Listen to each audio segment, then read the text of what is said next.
ഒരാഴ്ച കഴിഞ്ഞിട്ടുള്ള ഒരു ഞായറാഴ്ച മീനു ഒരുങ്ങുകയാണ്. അപ്പോഴേക്കും താഴെ നിന്നൊരു വിളി. മീനു, ദേ ഏട്ടൻ വന്നു. മീനു ഓടിച്ചെന്നു. മീനു കാത്തിരിക്കുകയായിരുന്നു. വല്യേട്ടൻ കഴിഞ്ഞ 3 വർഷം മുമ്പാണ് ഏട്ടനെ ഒന്ന് കണ്ടത്, താൻ ഡോക്ടറായപ്പോൾ. അതിനുശേഷം ഇന്നാണ് നേരിൽ കാണാൻ പോകുന്നത്. അതിൻ്റെ സന്തോഷം മീനുവിൻ്റെ മുഖത്തുണ്ടായിരുന്നു. വല്യേട്ടൻ്റെ വരവിനായി കാത്തിരിക്കുകയായിരുന്നു കൊട്ടാരം വീട്. 3 വർഷങ്ങൾക്ക് ശേഷം തൻ്റെ മോനെ കണ്ടതിൻ്റെ സന്തോഷം കണ്ണീരായി പ്രകടിപ്പിക്കുകയായിരുന്നു മീനു താഴെ എത്തുമ്പോൾ അമ്മ വനജ.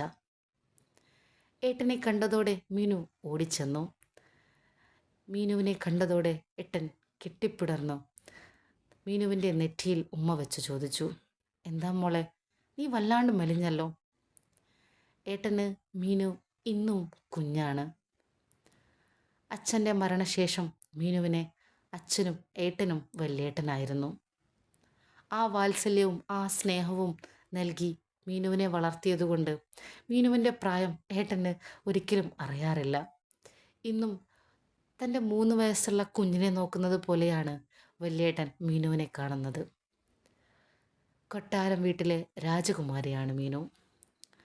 അവളെ നന്നായി മെലിഞ്ഞതുപോലെ കണ്ടു എന്ന് തോന്നിയത് കൊണ്ടാണ് വല്യേട്ടൻ ആദ്യ കാഴ്ചയിൽ തന്നെ പരാതിയായി ചോദിച്ചത്, മോളെ നീ എന്താ ഇങ്ങനെ മെലിഞ്ഞിരിക്കുന്നത്? ഇല്ല ഏട്ടാ, അത് ഏട്ടന് തോന്നുന്നതാ. ഞാൻ അത്രയ്ക്ക് മെലിഞ്ഞിട്ടുണ്ടോ? നന്നായി നീ മെലിഞ്ഞിരിക്കുന്നു. എന്താ മോളെ, ഹോസ്പിറ്റലിൽ വല്ലാണ്ട് തിരക്കാണോ? അല്ല ഏട്ടാ, ഹോസ്പിറ്റലിലൊക്കെ ഒരു തിരക്കുമില്ല. ഞാൻ അത്രയൊന്നും മെലിഞ്ഞിട്ടൊന്നുമില്ല. ഏട്ടൻ എപ്പോൾ എന്നെ കണ്ടാലും ഇത് തന്നെയാണ് പറയാം. മീനു ഒരു ചിണുങ്ങളോടെ പറഞ്ഞു. ഏട്ടൻ്റെ മുന്നിൽ ഇന്നും അവൾ ആ 3 വയസ്സുള്ള കുട്ടിയാണ്. അമ്മേ, ഇവളെ നന്നായി നോക്കുന്നില്ലേ? എൻ്റെ പെങ്ങള് വല്ലാണ്ട് മെലിഞ്ഞിരിക്കുന്നു. ഏട്ടൻ അമ്മയോട് ഒരു പരാതി പോലെ പറഞ്ഞു. നിനക്ക് എപ്പോഴെങ്കിലും അവൾ തടിച്ചെന്ന് തോന്നിയിട്ടുണ്ടോ? നീ എപ്പോഴും ഇത് തന്നെയല്ലേ അവളെ കാണുമ്പോൾ പറയാറുള്ളൂ. എന്താ അമ്മേ, എനിക്കുള്ള ഒരേ ഒരു പെങ്ങളല്ലേ.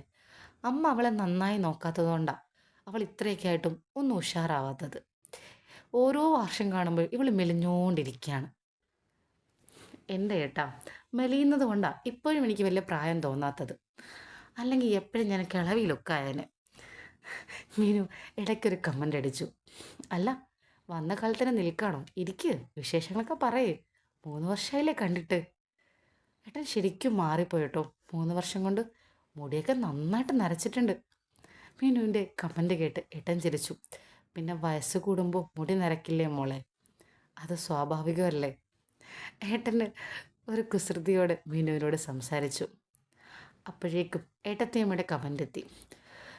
മീനു, എനിക്ക് നിന്നോട് എന്നും അസൂയ തന്നെയാണ്. ഏട്ടത്തിയമ്മയുടെ കമൻ്റ് കേട്ട് മീനു ഒന്ന് തലയുയർത്തി നോക്കി. ഏട്ടൻ ഇപ്പോഴും നീ കുഞ്ഞാണ്. നിന്നെ ലാളിക്കുന്നത് പോലെ, നിന്നെ കൊഞ്ചിക്കുന്നത് പോലെ സ്വന്തം മക്കളെ പോലും ഏട്ടൻ കൊഞ്ചിക്കാറില്ല. ഏട്ടത്തിയമ്മയുടെ കുശുമ്പോടെയുള്ള കമൻ്റ് കേട്ട് മീനു ചിരിച്ചു. മറുപടിയായിട്ട് ഏട്ടൻ പറഞ്ഞു, അതെ, എനിക്ക് ഇവള് തന്നെയാ കുഞ്ഞ്. ഞാൻ ആദ്യം അച്ഛനായത് എൻ്റെ പെങ്ങൾക്കാണ്. അതുകൊണ്ട് തന്നെ എൻ്റെ കുഞ്ഞ് ഇവള് തന്നെയാണ്, എൻ്റെ മൂത്ത മകളാ. മീനുവിനെ ചേർത്ത് പിടിച്ച് ഏട്ടൻ്റെ കമൻ്റ്. ഏട്ടനൊന്ന് പോയേ. ഇപ്പോഴും ഞാൻ കുഞ്ഞോണം. എനിക്ക് എത്ര വയസ്സെന്ന് ഏട്ടനറിയാവോ? എത്രയാണ് നിനക്ക് വയസ്സ്? 40 വയസ്സ്. അറിയാവോ? ആ, അതാണ് എനിക്ക് വിശ്വസിക്കാൻ പറ്റാത്തൊരു കാര്യം. ഈ ഏട്ടൻ്റെ ഒരു തമാശ. ഏട്ടൻ ഇപ്പോഴും ഒരു മാറ്റവും ഇല്ലല്ലേ? പഴയതുപോലെ തന്നെ. അതെ അതെ, ഒരു മാറ്റവും ഇല്ല, പഴയതുപോലെ തന്നെ. ഏട്ടത്തിയമ്മ ഇടയ്ക്കൊന്ന് കമൻ്റ് അടിച്ചു. അതെന്താ ഏട്ടത്തിയമ്മേ, അപ്പറഞ്ഞത് അത്ര ശരിയല്ലല്ലോ. അവൾക്ക് കുശുമ്പാടി, നീ അത് കാര്യമാക്കണ്ട. അമ്മ, എന്തൊക്കെയാണ് നമുക്കുള്ള വിഭവസമൃദ്ധമായ ഭക്ഷണം? അമ്മയോടായി അവൻ്റെ ചോദ്യം. മോനെ, ഭക്ഷണം കഴിച്ച് സംസാരിക്കാം, അമ്മ വിളമ്പി വയ്ക്കാം. എല്ലാവരും വനിക്കാൻ വന്നോളൂ, എന്നിട്ട് തീരുമാനിക്കാം ബാക്കി കാര്യങ്ങളൊക്കെ. എന്നാൽ പിന്നെ ആദ്യം അത് തന്നെ. നല്ല വിശപ്പുണ്ട്. അമ്മയുടെ വിഭവസമൃദ്ധമായ ഭക്ഷണം കഴിച്ച് ഒന്ന് കിടന്നുറങ്ങണം. ഇതായി അടുത്ത കാര്യം. അങ്ങനെ അമ്മയൊരുക്കിയ തീന്മേശ കണ്ട് ഏട്ടൻ ഒന്ന് നെട്ടി. എന്തൊക്കെയാ അമ്മ ഇത്? ഇത്രയൊക്കെ വിഭവങ്ങളോ? അമ്മ രാവിലെ തന്നെ തുടങ്ങിയോ അടുക്കളയിൽ? നീ 3 വർഷം കഴിഞ്ഞൊന്ന് നാട്ടിൽ വരെയല്ലേ മോനെ. എന്തൊക്കെയാണ് നിനക്ക് ഇഷ്ടമുള്ളതെന്ന് കൃത്യമായിട്ട് ഇപ്പോൾ പറയാൻ പറ്റില്ലല്ലോ. നിൻ്റെ ഇഷ്ടങ്ങളൊക്കെ മാറിയിട്ടുണ്ടോ എന്ന് അമ്മയ്ക്ക് അറിയില്ലല്ലോ. അതുകൊണ്ട് നിനക്ക് ഇഷ്ടമുള്ളതൊക്കെ ഞാൻ ഉണ്ടാക്കി. ഇതൊക്കെ കഴിച്ച് ഞാൻ ഇന്ന് പോവണ്ടേ അമ്മ? എവിടേക്ക് പോവാൻ? വന്ന സ്ഥിതിക്ക് 2 ദിവസം നിന്നിട്ട് പോയാൽ മതി. 2 ദിവസമൊന്നും പറ്റില്ല അമ്മേ. ഇന്നത്തെ ഒരു ദിവസം പറ്റുവാണെങ്കിൽ നോക്കാം, ഗൗരവത്തോടെ അവൻ പറഞ്ഞു. ആ, ഇനി അതൊക്കെ പിന്നെ ചിന്തിക്കാം, എപ്പോഴാണോ പോകുന്നതെന്നൊക്കെ. ആദ്യം ഭക്ഷണം കഴിക്കുക. നിനക്ക് വേണ്ടിയാണ് ഇനി ഇത്രയൊക്കെ ഉണ്ടാക്കിയത്. അമ്മയുടെ വാക്കുകളിൽ വല്ലാണ്ടൊരു സ്നേഹം ഒളിഞ്ഞിരിക്കുന്നതായിട്ട് അവന് തോന്നി. അല്ലെങ്കിലും മക്കൾ എത്ര വളർന്നാലും അമ്മയ്ക്ക് അവരെപ്പോഴും കുഞ്ഞുങ്ങളാണ് എന്ന പോലെ. അമ്മ തനിക്ക് 3 വർഷമായി തരാൻ പറ്റാതെ പോയ സ്നേഹം പ്രകടിപ്പിക്കുകയാണെന്ന് വിഭവസമൃദ്ധമായ ഊണിൽ നിന്ന് അവന് തോന്നി. എന്താ അമ്മേ, മുഖത്തൊരു പരിഭവം, എന്തു പറ്റി? ഇല്ല മോനെ, എനിക്കൊന്നുമില്ല. ഒരു പരാതിയില്ല മോനെ. ഇവളുടെ കാര്യത്തിൽ മാത്രമേ എനിക്ക് സങ്കടമുള്ളൂ. മീനുവിനെ നോക്കി അമ്മ പറഞ്ഞു. എൻ്റെ പൊന്നമ്മ, ഏട്ടൻ വന്നതല്ലേ ഉള്ളൂ, ഒന്ന് മിണ്ടാതിരിക്കെ. ഏട്ടാ, ഇതൊന്നും കേൾക്കല്ലേ. എനിക്ക് ഒരുപാട് വിശേഷങ്ങൾ ഏട്ടനോട് പറയാനുണ്ട്. എന്തൊക്കെ കാര്യങ്ങളുണ്ടെന്നാവോ. ഏട്ടൻ നന്നായിട്ട് ഭക്ഷണം കഴിക്കും, അത് കഴിഞ്ഞ് നമുക്ക് സംസാരിക്കാം. ആ, ഏട്ടനും നിന്നോട് ഒരുപാട് വിശേഷങ്ങൾ പറയാറുണ്ട്, ഒരുപാട് കാര്യങ്ങൾ പറയാറുണ്ട്. അതിനു വേണ്ടിയാ എൻ്റെ ഈ വരവ്. ഏട്ടൻ മീനുവിനോട് അല്പം ഗൗരവത്തിൽ പറഞ്ഞു. ഏട്ടവൻ്റെ ആ വാക്കുകളിൽ നിന്ന് എന്തോ വരാനിരിക്കുന്നു എന്ന് മീനുവിന് തോന്നി. വിഭവസമൃദ്ധമായ ഭക്ഷണത്തിന് ശേഷം എല്ലാവരും ഒരുമിച്ചിരുന്നു. മീനുവിൻ്റെ അടുത്തേക്ക് വിളിച്ചിരുത്തി. എന്തൊക്കെയുണ്ട് മോളെ വിശേഷങ്ങൾ? എങ്ങനെ പോകുന്നു നിൻ്റെ ജോലിയും കാര്യങ്ങളും ഹോസ്പിറ്റലൊക്കെ? ആ, എല്ലാം കൂടി ഞാൻ സെറ്റായി ഏട്ടാ. ആ, പേഷ്യൻസൊക്കെ ഇങ്ങനെയാ, എല്ലാം ഹാൻഡിൽ ചെയ്യാൻ എൻ്റെ മോൾ പഠിച്ചോ? ഡോക്ടറായിട്ടുള്ള ജോലി ശരിക്കും എൻജോയ് ചെയ്ത് തുടങ്ങിയോ? ആ, എല്ലാം കൊണ്ട് സെറ്റായി ഏട്ടാ. ശരിക്കും ഞാൻ ആഗ്രഹിച്ച് കിട്ടിയതല്ലേ ഏട്ടാ, അതിൻ്റെ ഒരു സന്തോഷമുണ്ട്. ഇനി എന്താ അടുത്ത പരിപാടി എൻ്റെ മോളുടെ? അടുത്ത പ്രത്യേകിച്ച് പരിപാടിയൊന്നുമില്ല ഏട്ടാ. എന്നാ ഏട്ടനെ കുറിച്ച് പറയാനുണ്ട്. നിൻ്റെ കാര്യത്തിൽ ഞങ്ങളൊരു തീരുമാനം എടുത്തിരിക്കുന്നു. നിനക്കതറിയാമല്ലോ അല്ലേ? മീനു ഒന്നും പറഞ്ഞില്ല. നിൻ്റെ ഈ മൗനം നിനക്കതറിയാം എന്നാണ് എനിക്ക് മനസ്സിലാക്കാൻ പറ്റുന്നത്. നിൻ്റെ വിവാഹം അത് ഈ വർഷം നടക്കണം. ജ്യോത്സ്യ പ്രവചനം നിനക്ക് ഓർമ്മയുണ്ടല്ലോ. ഈ വർഷം നടന്നില്ലെങ്കിൽ അതിനി നടക്കില്ല എന്നാണ് പറയുന്നത്. എൻ്റെ ഏട്ടാ, എൻ്റെ കല്യാണം നടത്തണമെന്ന് എന്തിനാ നിങ്ങൾക്ക് ഇത്രയും നിർബന്ധം? ഒന്നുമില്ലെങ്കിലും എനിക്ക് 40 വയസ്സായില്ലേ. ഇനി ഈ പ്രായത്തിലൊക്കെ ഒരു വിവാഹം എന്നൊക്കെ പറയുന്നത് എന്നെക്കൊണ്ടതൊന്നും പറ്റുമെന്ന് തോന്നുന്നില്ല ഏട്ടാ. 30-ാം വയസ്സിൽ നിന്നോട് ഞങ്ങൾ പറഞ്ഞില്ലേ കല്യാണം കഴിക്കാൻ? അപ്പം നീ എന്താ പറഞ്ഞേ? പഠിക്കണം, ഡോക്ടറാവണം, ഇതായിരുന്നു അന്നത്തെ നിൻ്റെ ആവശ്യം. അത് ഞങ്ങൾ സമ്മതിച്ചു തന്നില്ലേ? ഇപ്പം പഠിച്ചു, ഡോക്ടറായി, ഇനി കല്യാണം കഴിക്കാമല്ലോ. ഏട്ടാ, പക്ഷെ അപ്പോഴേക്കും എൻ്റെ പ്രായം പോയില്ലേ ഏട്ടാ? ഇപ്പം എനിക്ക് 40 വയസ്സല്ലേ. ഈ പ്രായത്തിലൊക്കെ കല്യാണം കഴിച്ചിട്ട് എന്ത് ചെയ്യാനാ? അല്ലെങ്കിൽ തന്നെ എന്തിനാ ഇപ്പം ഈ കല്യാണം കഴിക്കുന്നത്? മോളെ, കല്യാണം കഴിക്കുന്നത് ജീവിതത്തിൽ തനിക്കൊരു കൂട്ട് വേണം എന്ന് തോന്നുന്നോണ്ടാ. അങ്ങനെ എൻ്റെ മോൾക്കൊരു കൂട്ട് വേണ്ടേ? അതിനു വേണ്ടിയാ കല്യാണം കഴിക്കണമെന്ന് പറയുന്നത്. ആ, അതിനു വേണ്ടി എന്തിനായിട്ടാണ് ഞാൻ കല്യാണം കഴിക്കുന്നത്?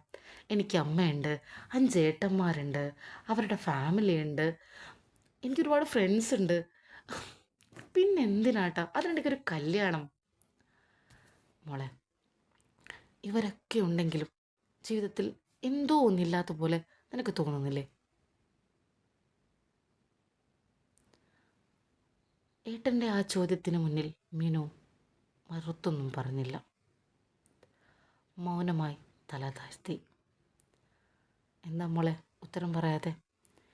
നീ പറഞ്ഞ എല്ലാവരും നിനക്കുണ്ട്, എന്നിട്ടും ജീവിതത്തിലൊരു മിസ്സിങ് നിനക്ക് തോന്നുന്നില്ലേ?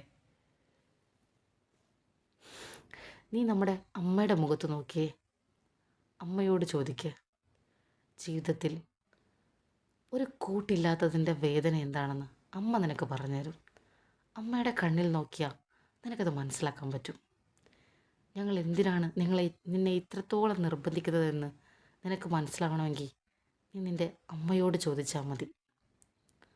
അച്ഛൻ മരിച്ച് എത്ര വർഷമായെന്ന് നിനക്കറിയാവോ? മക്കളായ നമ്മൾ 6 പേരുണ്ടായിരുന്നു അമ്മയ്ക്ക് കൂട്ടിന്. എന്നിട്ടും അമ്മയ്ക്ക് അച്ഛന് പകരം വയ്ക്കാൻ പറ്റിയോ? ഇല്ല. അതങ്ങനെയാണ് മോളെ. ചില ബന്ധങ്ങൾ അതങ്ങനെയാണ്, പകരം വയ്ക്കാൻ പറ്റില്ല. മനുഷ്യ ജീവിതത്തിൽ വേണ്ട ഒരു കൂട്ട് അത് ഭർത്താവ് തന്നെയാണ്.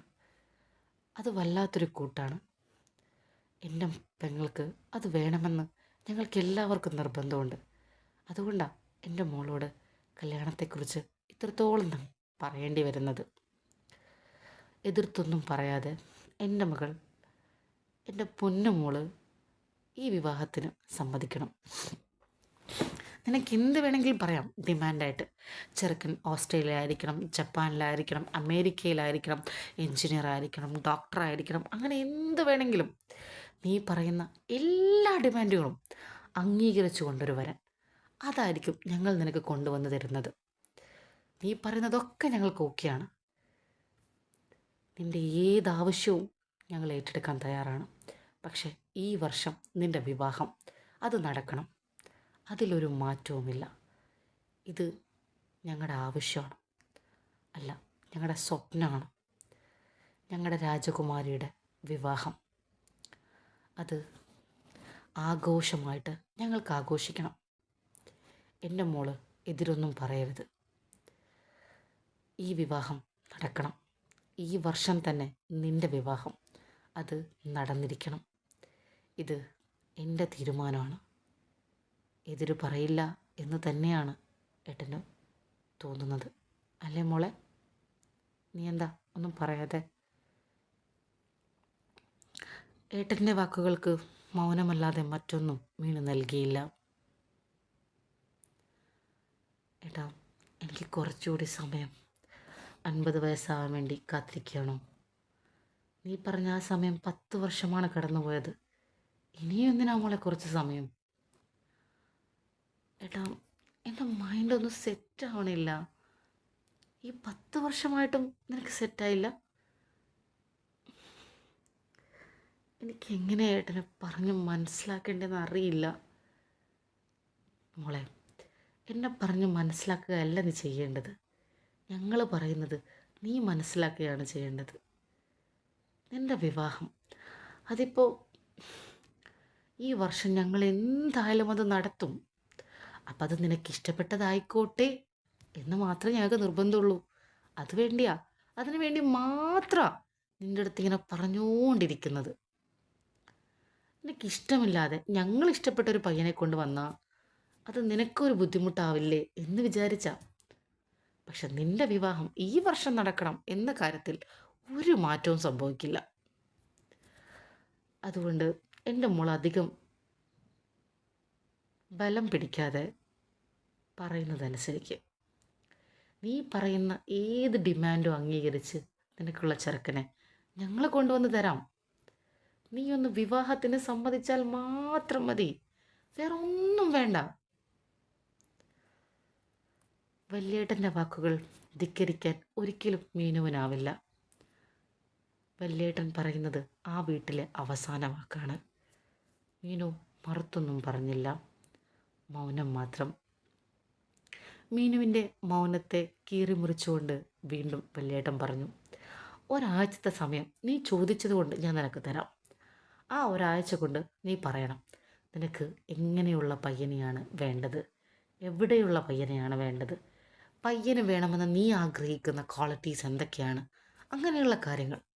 ഇതൊക്കെ ആലോചിക്കാൻ വേണ്ടിയാണ് ഒരാഴ്ചത്തെ സമയം നിനക്ക് ഞാൻ തരുന്നത്.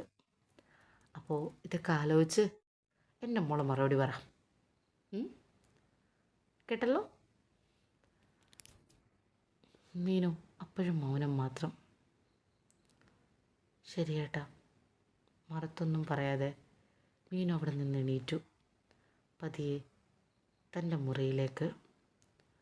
ആ സമയത്ത് മീനുവിൻ്റെ ഹൃദയത്തിൽ 1000 ഓർമ്മകൾ അലയടിക്കുന്നത് മീനു അറിയുന്നുണ്ടായിരുന്നു.